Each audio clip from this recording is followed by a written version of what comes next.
Hi everyone, I'm Airier, and today I felt like losing a little more faith in humanity, so we're going to check out the newest Coffeezilla video. This is going to be YouTuber bank will let you withdraw money. Now, there's two ways I can look at this off the top of my head. Either it's a bank by YouTubers who are just stealing your money, which is probably what's going to be the case, or it's a bank for YouTubers stealing from YouTubers. One, I'm more personally invested in because, yeah.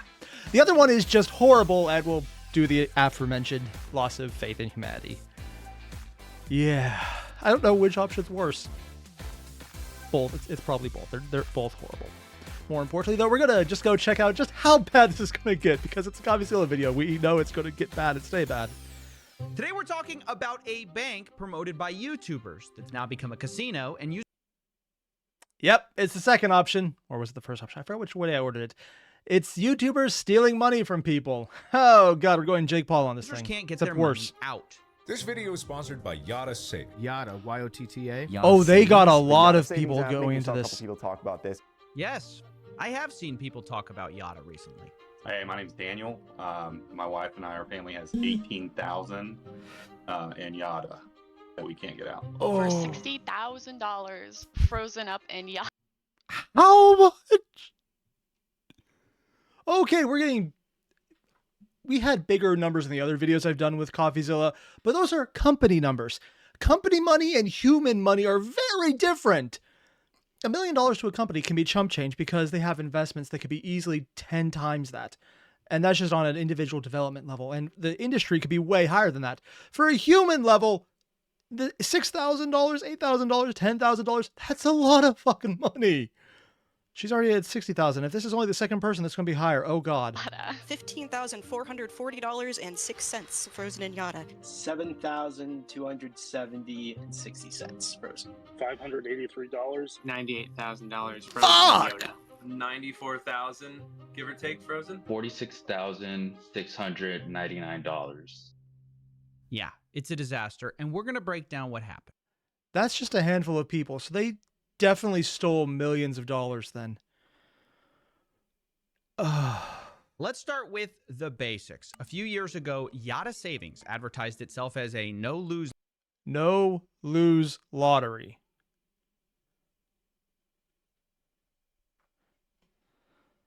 That's actually how they branded themselves?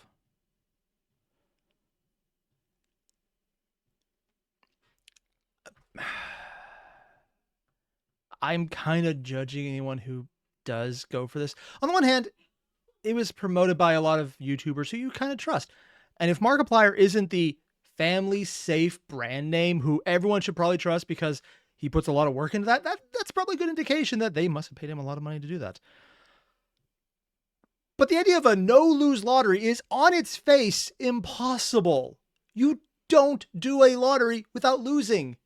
It's not a guarantee. The stock market is not a guarantee. And I'm looking at this the same way I look at someone who promises 20% growth every year.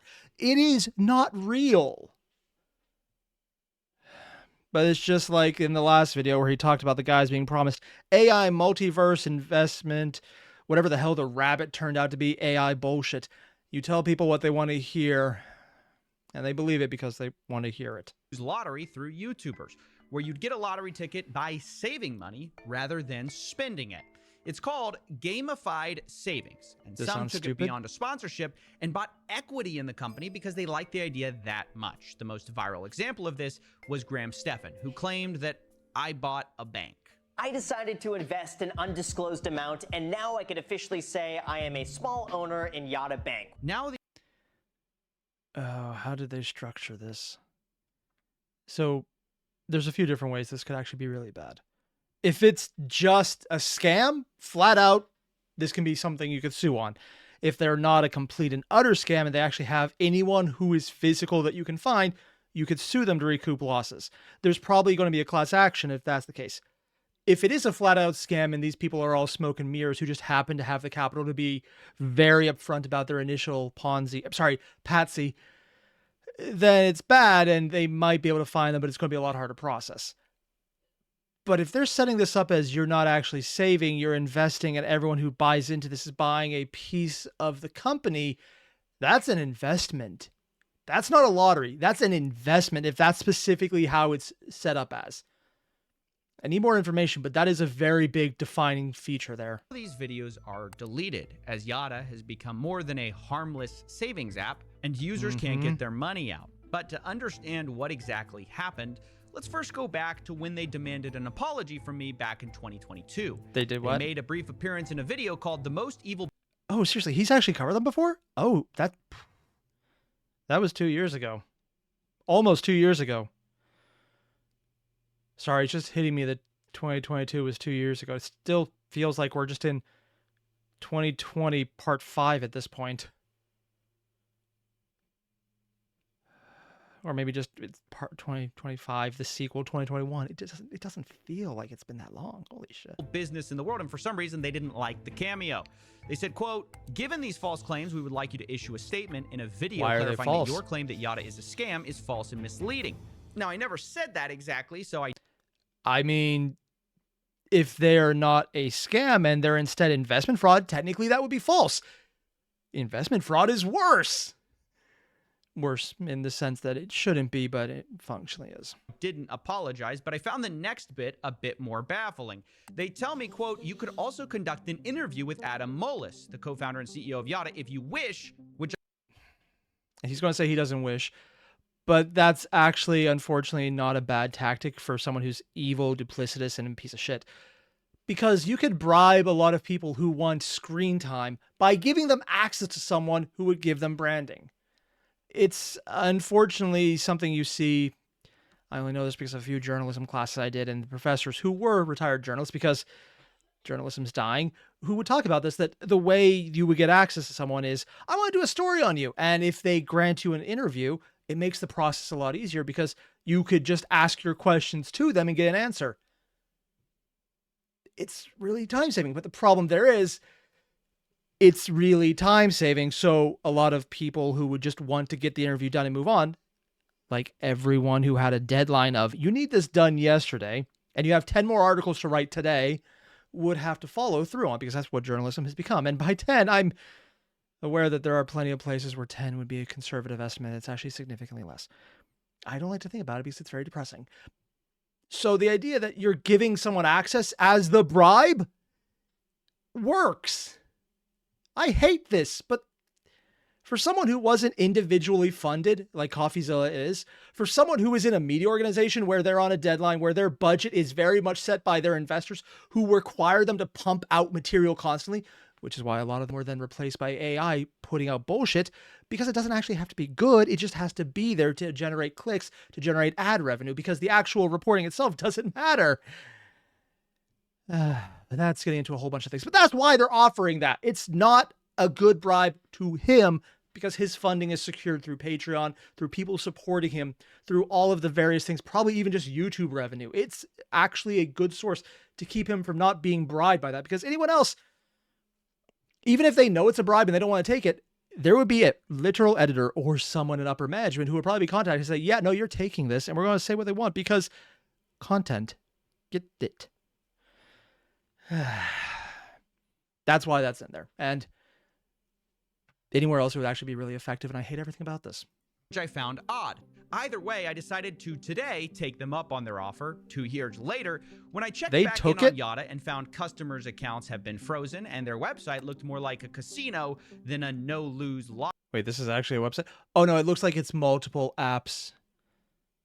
And it's actually being set up as a bet.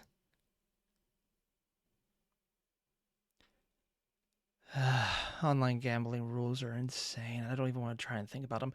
In general, the consensus with them is, oh, fuck this shit. Why? Yeah. But if they're setting it up as a bank where you're explicitly gambling from it and it's still frozen, it really depends on if the guy was buying into it. Is that how their stock is being held, or their investment is being held as, you're not just saving, you're investing with us? That's a big difference. If they're not doing that, it's probably a little safer on them, but only because rich people made rules to make it so that scamming them is bad. Lottery. On their app, Yada now offers roulette, dice, blackjack that you can lose money on. Now, honestly, I was shocked by this. This is the same company that's saying play the no-lose lottery, regular lotteries are scams, they prey on innocent people. Now, I mean, they're right about the regular lottery. They are. And it's why it's a little disturbing that it's funding a lot of other things in states that are actually helpful. And by some, I mean a proportion. One is a proportion in some places. I'm not going to say how much because it does change frequently. Now they're offering gambling. So, of course, I reached out to the CEO, and he told me Yada is not actually gambling. Quote, we decided to pivot the business into sweepstakes earlier this year. Sweepstakes is not gambling. We worked extensively with lawyers in the space to build out the program. Was this lawyer maybe yellow, had spiky hair that looked like it was made of his flesh, maybe starred on The Simpsons for some reason? Because that sounds exactly like the kind of lawyer they went to here. Oh God, they're literally comparing themselves to Publishers Clearinghouse. If they're trying to say they're not a scam, going for the type of sweepstakes that is most commonly scam worthy, I don't even... Now, Publishers Clearinghouse itself is a real thing. But every damn person out there calling who said, hey, congratulations, you won Publishers Clearinghouse, is full of shit. So saying you're...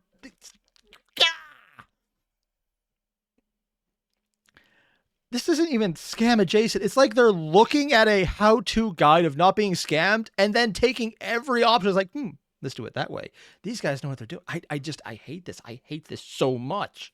Now, I don't know which lawyer told Yada blackjack isn't gambling, but it's time to get your money back. All Yada is really doing is running a loophole. The CEO says you can't actually buy Yada Cash, but this is a very sneaky claim. You can because invest one way to get Yada Cash is by purchasing tokens on the app. These tokens are pointless, except that they come... Are they literally taking the Japanese pachinko playout scam option? There's no gambling in Japan. Instead, you have pachinko parlors where they give you balls you can win. And if it just so happened a guy around the corner is buying those balls you've won specifically and then selling them back to the place you win them from and you get money based on how many you win, I mean... You can't help if that's how it works. They're literally doing the exact same style of, well, they're completely different things. Oh, I don't even... With free Yada Cash. Spend $10, get 13 free Yada Cash to gamble with. The more you spend, the more free Yada Cash you get. It's really just a stupid loophole to claim that this is all a sweepstakes and that blackjack, dice, and roulette are somehow not gambling, which is, of course, ridiculous. But most interesting, I think, is the admission from the Yada CEO that, quote, yes, this is at odds with the initial mission to encourage savings. The savings-based business model wasn't working, so we decided to pivot. I'm sorry, I have to read that entire quote. That can't be that stupid, is it? You can make your own moral judgment of whatever you want. That's fine. But the issue that matters is our customers have not been able to access their funds for nearly 3 weeks due to a dispute between Evolve and Synapse. It would be helpful if we can focus on that issue to help spread awareness and expedite a resolution. This is my sole focus right now, and I think you can help. Oh, that's why they were willing to contact him. Because they're trying to redeem their reputation and say, oh no, don't worry, it's not our fault. You literally are locked out of your bank in the same way that someone having a run on the bank would lock you out of your funds, because that's how that happens. We're just trying to say it's because there's a dispute between Evolve and Synapse, who I don't know, but I'm assuming I'm going to find out about. Followed by how this is still their fault. Pivot. But pivot to what? To the exact thing your system was designed to fight? Gambling? Stupid lotteries that waste people's money? You have to go to a different app now. To just getting people hooked on actual gambling? Is that it? It's like me starting a methadone clinic only to pivot to selling heroin because that's where the real money is. I mean, technically he's not wrong, but also...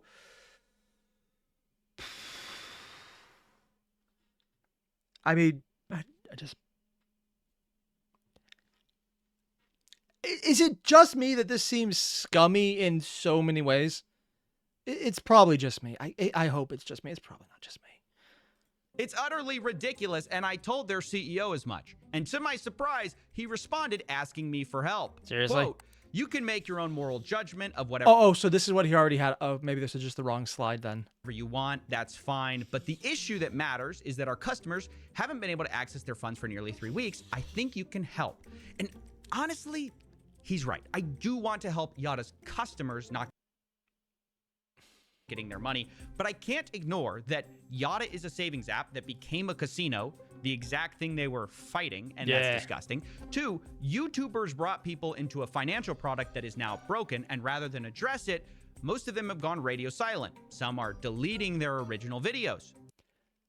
And there's also a good chance that if they had a contract that said they couldn't say anything bad about that, it's not every contract that has that, but they are out there, that if you take the money to do this, you are obligated not to say bad things against us or we can sue you. And normally you don't think a company's going to exploit that, is what I would say if I was completely an idiot. But no, they will definitely exploit that. And then you take a company that has turned from a savings app into an explicit casino and lies about it with a loophole that will almost certainly fail, considering they have actual blackjack directly on the website that you purchase by not purchasing. You just happen to get it when you make a purchase. This is... this is hurting my head. Now, of course, most of these YouTubers who promoted it had no idea Yada was going to pivot from savings to gambling.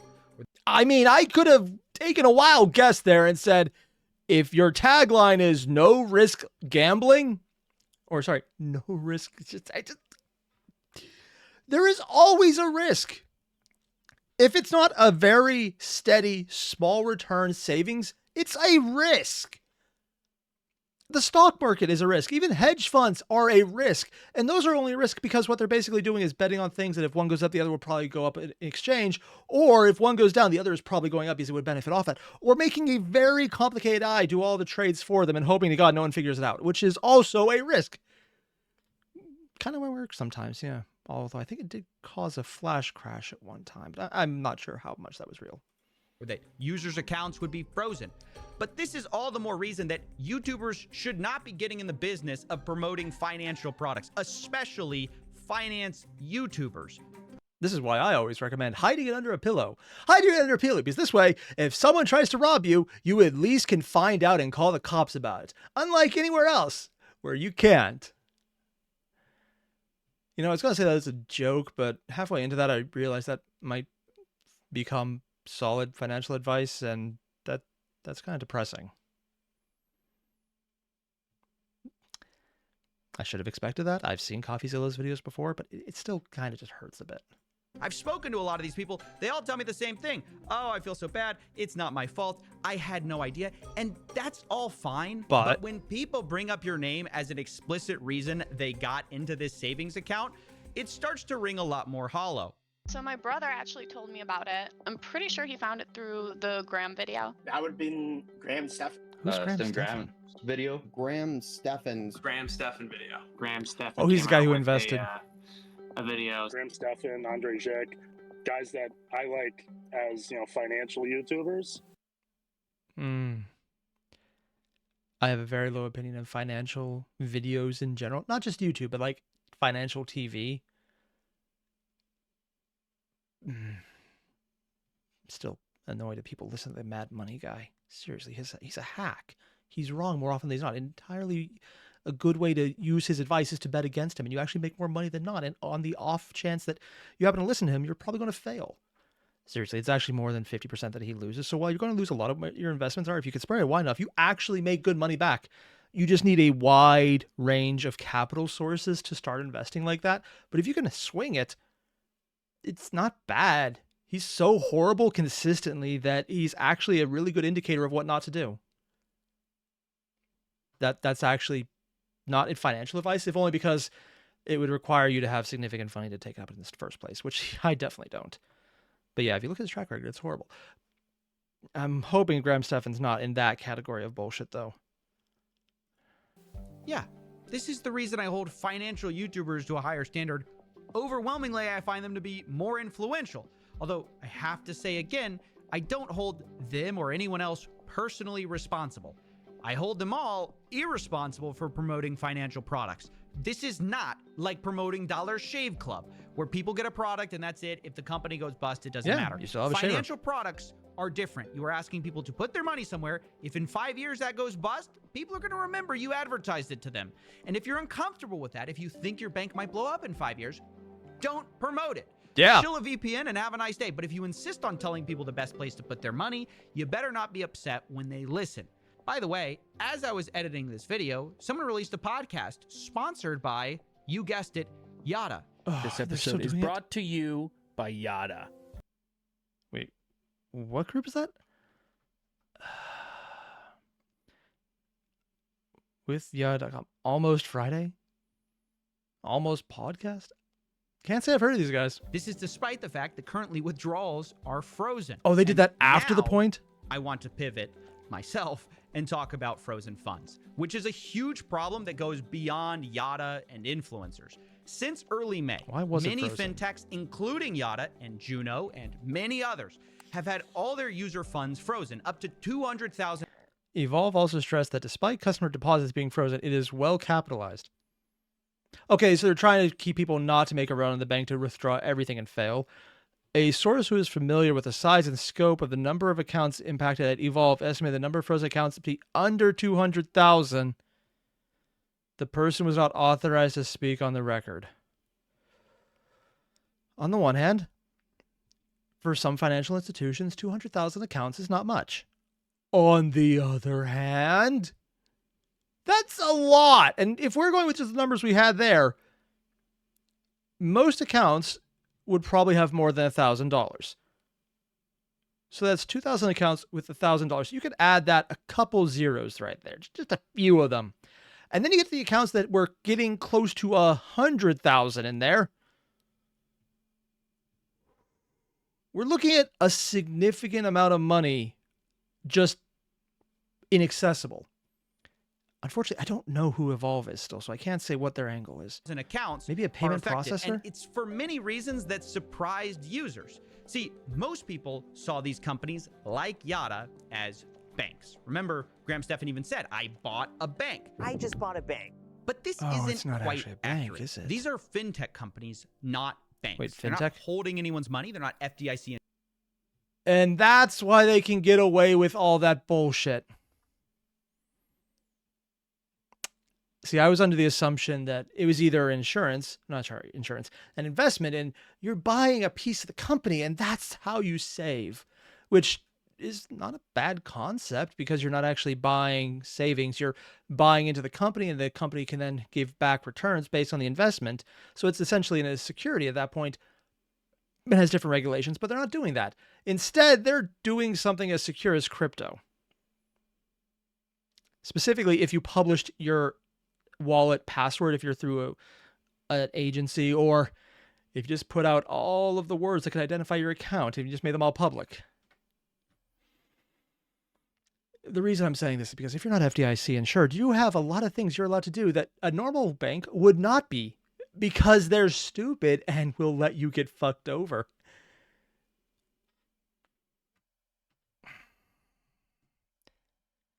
While there are definitely reasons to invest with non-FDIC insured companies, I can't think of any of them. Insured. They have a bank they work with that is FDIC insured, and that's where your money is sent to. In this case, the main bank is called Evolve. Oh, so Evolved was actually the bank.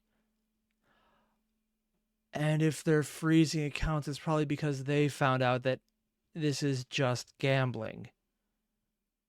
And that is against the rules because people are being told they're saving. So when they're doing this, there's probably some rules there about it connecting directly to a gambling app. I would not be surprised if that's the case. Normally, this distinction doesn't matter, but when things go wrong, it makes all the difference. So does the distinction that fintech companies like Yada don't work directly with Evolve. They have, and also because you don't have an account with the actual bank, Yada has an account with the bank, so they're withdrawing their total funds to you as an individual, which is why they can do that. But also why you can't go to the bank, because technically you don't have any money saved. You are not Yada.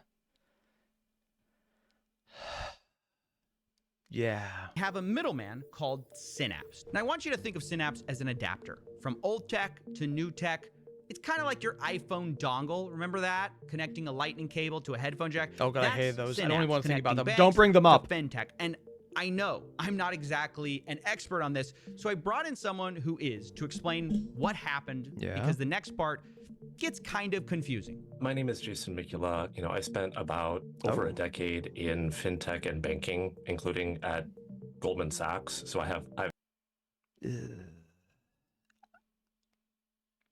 have a low opinion of Goldman Sachs, not because they're not good at financial transactions, if only because every time in the last couple decades, there's been some kind of financial story about how this regulatory agency found that insert company here did something horrible and maybe caused a crash in 2007, 2008.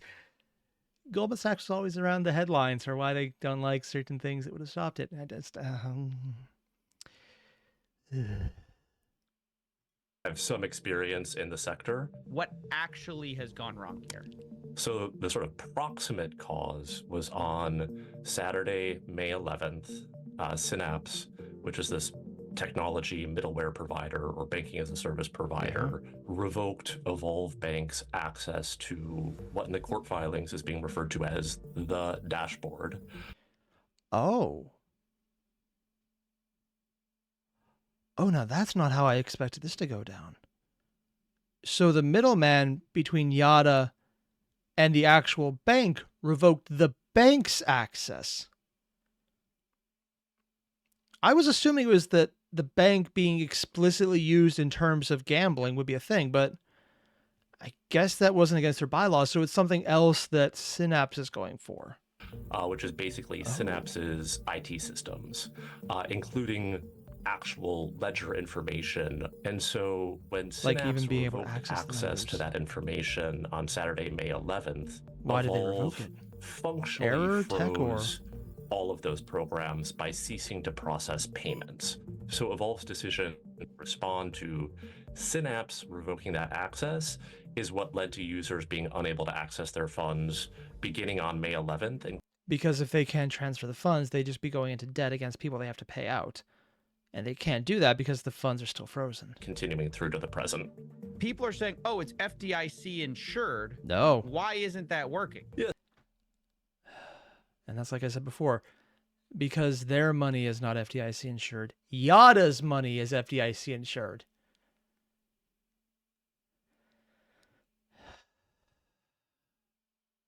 Banking by proxy is not banking.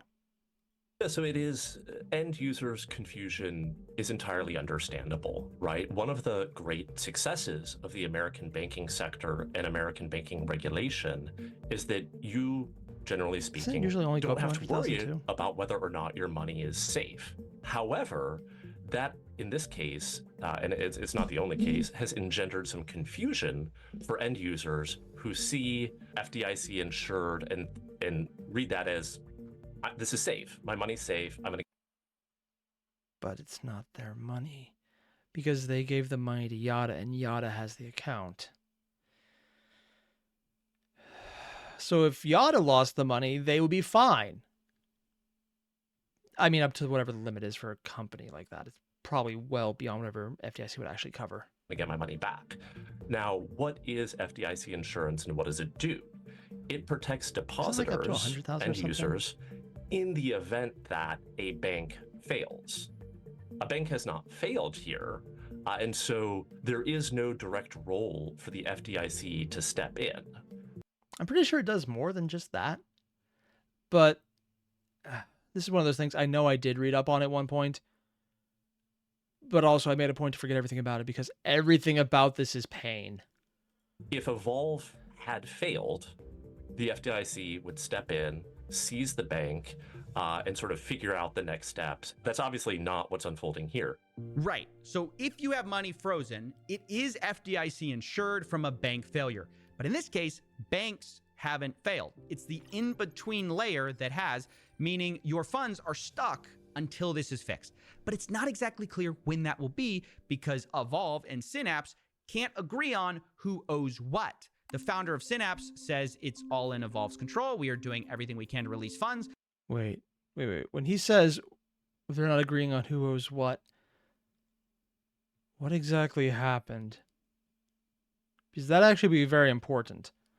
either there's a tech breakdown and transactions were lost, but money was still paid out and they don't know who owes what, which is horrible, but eventually you can kind of get that down, or just take it as a loss and take it on the face and use it as a write-off. And at a business level, that might be the best option regardless. Or are we talking that funds are missing? Because if funds are being skimmed at some point, a little here, a little there, and you're just cutting off everything until you figure out what the hell is going wrong and your bank sheet is wrong, that's very different. But that would be a big change. And I think he probably would have led if that was the case. Meanwhile, Evolve says Synapse's records are wrong. Quote, recent ledgers and data do not align with the actual movement of funds in and out of Evolve. That is what you usually hear right before someone says, and that's where we started to sue the guy who made the withdrawals. Basically, someone is lying, or even worse, doesn't know what the truth is, and this isn't a disagreement about a few pennies. It's $150 million being argued about. But according on the one hand, 150 million is a lot, but on the other hand, I actually was expecting another zero there, so this is fine. I was expecting a lot more whales essentially to be investing. This is, it's still bad, but it's just really bad as opposed to level bad. According to new reporting from The Information, such discrepancies were known about for at least 2 years before the revoked dashboard and Synapse's bankruptcy. Synapse went bankrupt? They were aware? Okay, as Synapse problems have spilled out into public view in recent weeks, a key issue has risen to the surface. The company's records on how much money was in customer accounts of its fintech clients differed from what its banking and fintech partnered records show, high or low. That's important right now. And it turns out that's not a new issue for at least 2 years, specifically aligning when a certain no-loss gambling savings app came in. Synapse business partners and his board, which includes partners of its venture backers such as Andreessen Horowitz, that is a hard name to say there, were aware of such discrepancies according to 7 former employees. If 3 of them will go on the record, that's unindictable right there. Meaning this could have been avoided, but it wasn't, leaving a bankruptcy trustee to pick up the pieces and hundreds of thousands of accounts frozen. And we don't know who owes who what or when we'll find out. But all I have to say is, who cares? People need their money back. I'd actually say I care, but not for the reason he says. The people probably will get their money back in this case, if only because there will probably be a suit to get at least some of the funds back. It's not going to be enough, but it's probably the best way to get it right now. But it's important to find out who did what, because it really does look like from the outside that someone was probably taking something. And if they were aware for it for a while, it is entirely possible that someone at the company or multiple someones were just getting a slush fund for paying themselves. It's like, it's a penny here, a penny there. Who's going to notice it? And it's probably more than a penny here, a penny there. That's my assumption, at least. I have no information beyond when you have a significant pattern of funds being wrong in how they're recorded and people in the company being aware for years. I'm not going to say that where there's smoke, there's fire. I'm saying in this case, where there's a brush fire, there's probably brush. We were told these fintech programs were safe, now they're stuck. Look, after talking to the people affected, I get it. Banking is complicated, especially as I spoke to Jason, that became super clear. But historically, this hasn't stopped us from helping the elite when complex banking problems come up. Remember Silicon Valley Bank? And look, I know it's a different story, but back then we moved heaven and earth to make sure startup founders got their money back beyond the FDIC insurance limit. Out of concern for the rich and powerful, we bent the rules. And all I'm saying is, I get that this is also not a traditional FDIC insurance case, but dare I say we give regular Americans the same level of urgency and empathy we gave to Silicon Valley founders when we decided to bend the rules for them. It's been 3 weeks with no end in sight, and these people have mortgages to pay, taxes, bills, and quibbling about the middleman or the bank whose fault it is to miss the point. Trust me, there's plenty of blame to go around in this story. But for the immediate future, let's focus on getting these people their money back before they're punished for something that isn't their fault. Because time is of the essence. Even if these people eventually get their money back. This is the part where I thought it would be easier just to deal with it, but no, it's really not. There is no good option here. Because as much as I want everything he's saying to be the case, I don't foresee that happening. And it's depressing and I hate it.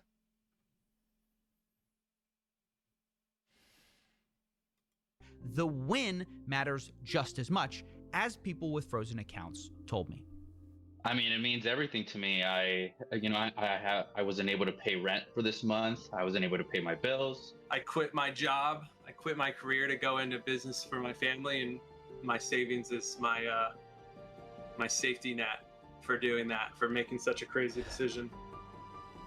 They need to sue, and they need to sue fast, really and that won't be fast no safety enough. net. I mean, even if that There's money's no way it not could be fast gone, enough. it's gone for us for now. And depending on their wording, if they do try and sue, there's always the chance that they might just take their funds in their bank account that happen to be from these people and deplete it so they couldn't be sued. Depending on the the contractual bullshit, that could be legal. I mean, that would never be something a bank could get away with. But they're not the ones investing in a bank. They're investing in a third-party app that transfers their money to a bank.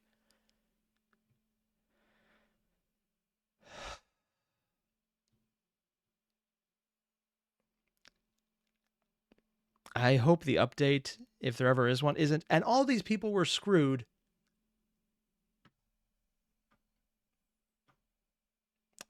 But I'm kind of expecting that. My wife and I have been saving for our first home. If this takes months, years to drag out, it's going to delay our home. I've been saving essentially for 3 to 4 years, and was saving up for a wedding and to buy a home. And, you know, as soon as this stuff happened, that was actually the first week that I needed to pay off the deposits for the wedding. So it hurt me quite a lot.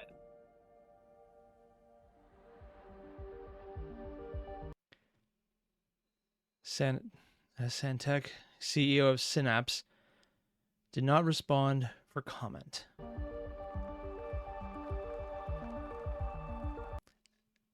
Adamolis, CEO of Yada, responded, "All regulators seem to be pointing fingers at each other. They are saying there hasn't been a bank failure, so it's not their problem.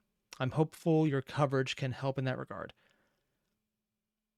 So in other words, it's not just that Yada is a horrible company. It's that one of the people they were working with probably is dipping their hands into the revenue stream. And no one knows who it is. But the company that knew about the issues for 2 years would be... It would be shocking if that turned out to be the case, that someone there was aware of it, or maybe multiple someones.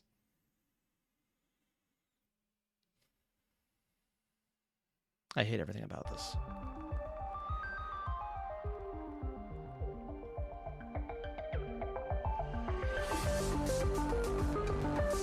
So what have we learned? Beyond the fact that Yada is a shit company with shit ethics that is explicitly taking advantage of their customers, and somehow their biggest mistake was who they did business with. Because it sounds like someone was cooking the books and probably covering up withdrawals that were surprisingly never made. I mean, you wouldn't expect anyone to randomly get money from accounts like this.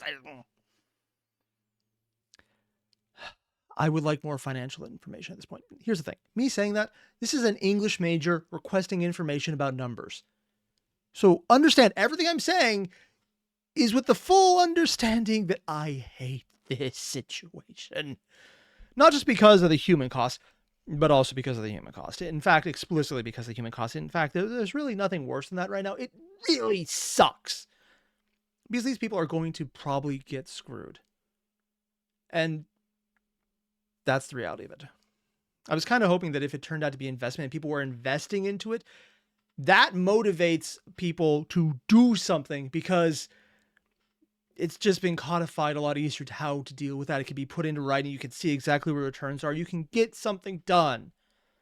But if it's just, hey, shit situation, we don't know what's going on,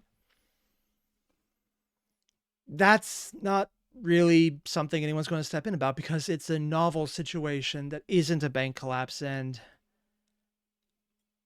I can see why the Yada CEO, even though they had the previous wording against Coffeezilla, would be willing to talk to him again because the situation is so fucked up. He's right. Coffee covering this is probably going to help his customers more than he would fuck them over by literally enabling gambling. Because as bad as that is, it still isn't explicit theft. It's just morally degrading and ultimately just a horrible business practice and just bad for people because the people who would be invested into this or would save with this would tie their savings directly. I think they're probably a little compromised when it comes to their judgment. And how is it though that they are not actually the worst bad guys in this? I just can't.